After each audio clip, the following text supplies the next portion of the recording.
I present myself before you today, Flavius Quintus, Centurion of the Roman Guard, Prelate, Judea, Temple Mount, Jerusalem, headquartered Fortress Antonia, under the auspice of Pontius Pilate, I report to you today. As you know, you have called me to witness today of the events surrounding Jerusalem, the riots, the upheaval, and the story of one Jesus Christos of Nazareth. I declare today before you, senators of Rome, I am an eyewitness of the accounts for which I am going to be accountable today. Yes, sir, I am an eyewitness. Yes, it is just as it sounds. I witnessed with my own eyes. Pardon me, senators, but there is no question that you can ask that will sway me in my belief in the knowledge of what I saw concerning Pontius Pilate.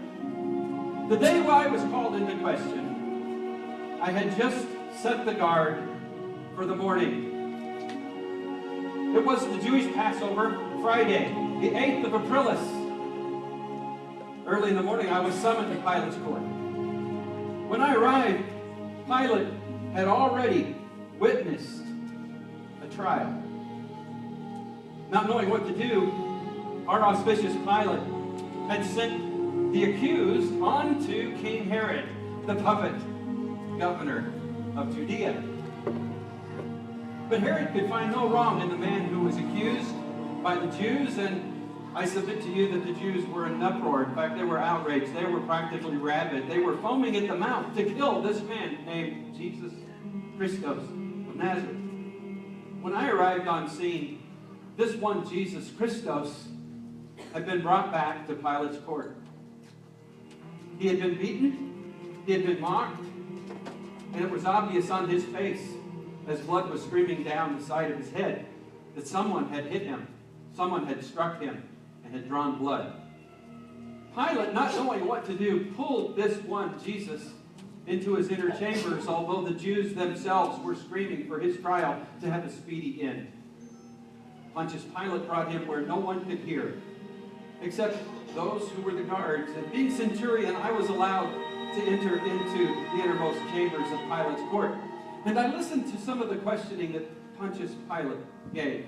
And I submit to you today, honorable senators, that Pontius Pilate, in my view, had no wrong motive and did well in his questioning of the accused and even in his actions before the rabid Jews.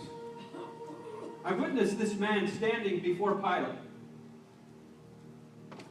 He made no sound during the first few minutes of questioning until Pilate was so frustrated that he stood from his seat and came near to this one Jesus. Being of the centurion guard, I had to draw close as well, so I drew in as close as possible, for Jesus, when he spoke very quietly. Pilate asked him, "Are you really a king, as they say, king of the Jews?" This one Jesus answered very quietly, "It is as you say. You have spoken right." You know Pilate, my honorable senators. You appointed him. He's a haughty, cynical man. But he was perplexed. He asked, "Where is your kingdom? For those outside would crucify you. Those outside would stone you. Those outside would kill you. Are you their king?" He answered, "My kingdom is not of this world. If it were, my followers would be rising up right now, and I would be delivered."